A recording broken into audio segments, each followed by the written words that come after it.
Hey, what's going on? And for today, we're going to talk about vaping, the good, the bad, and possibly the ugly. So let's get into it. So, for today, vaping is the number one topic of conversation, and it's kind of really important, especially during the warmer months, why we're going to talk about this, but also as the industry continues to change. A lot of older folks are asking. There's also the street or legacy that has problems with vapes. So let's get into it, and we can discuss the good first. So the good parts about vaping is it's discreet, it tastes good. A lot of people that don't like cannabis flower or are getting used to it, they actually start with vapes because it's very concealable. If you have children or if you don't like people knowing that you're consuming, vapes are a great method, especially the ones in dispensaries. The ones on the street, those are the ones that get the bad rep for the vitamin E, for the stuff that they cut it with. That's not to say that the vapes in dispensaries don't have their own problems, but totally different. So the ones in dispensaries are definitely way more safe. I would say if you're gonna vape, vape from a dispensary product and don't vape from the guy on the corner.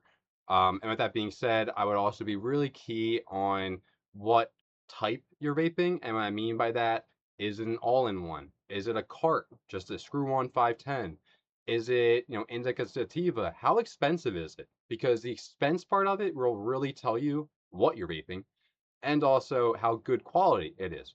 So that's kind of the good parts about vaping. I know it was short, but pretty much the best parts about it is concealability, easy to use, and the ability to just like get into the industry. If you don't really want to dabble with flower, it's a way that a lot of people new to cannabis try things. So they try vapes, especially because of the flavors. It's really fun. It's really exciting. Strawberry, all these other flavors that really hit their like buying notes, I guess.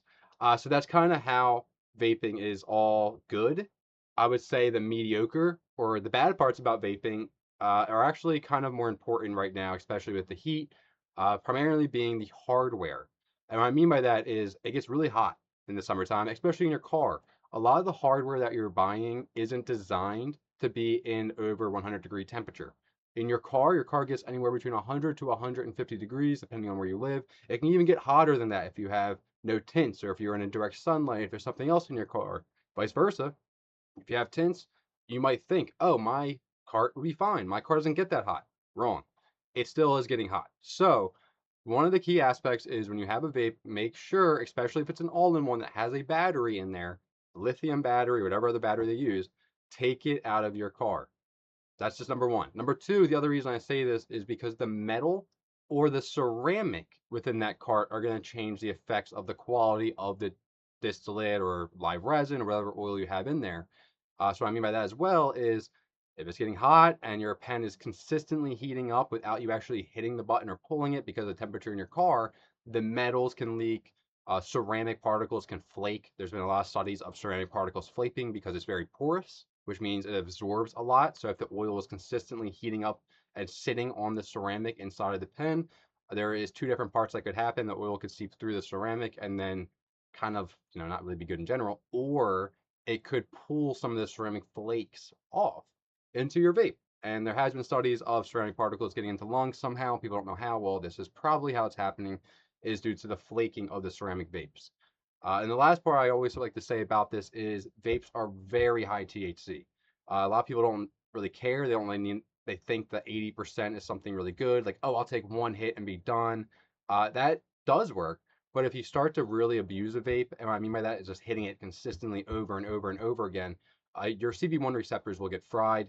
You can actually start to alter your receptors in your brain because the THC is way too high. It's over 80%.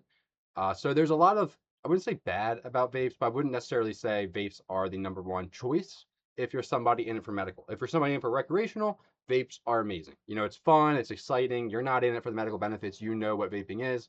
So that's why I always tell people if you like vaping, don't really pay attention to the negatives because in this world, everything is negatives. If you drink alcohol, there's negatives. But if you like it, you do it and you have fun with it. So don't ever feel bad. This is more just to explain the medical side of things because in this world, everything is positive and negatives. This is just one. And then the last part I want to get in is the scary part about vapes. And that kind of is where I was going with the last part there with the leaking, with the high THC. But the really scary part about vapes is the additives. I'm not talking about vitamin E. I'm not talking about, the stuff on the street. I'm talking about real dispo additives. What I mean by this is the terpenes. terpenes have different boiling points. Terpenes all have different volatile boiling points. They are not good for you at certain temperatures, and on the flip side, some of them don't even enact or even show up in the benefits because they're not even getting to the temperature needed.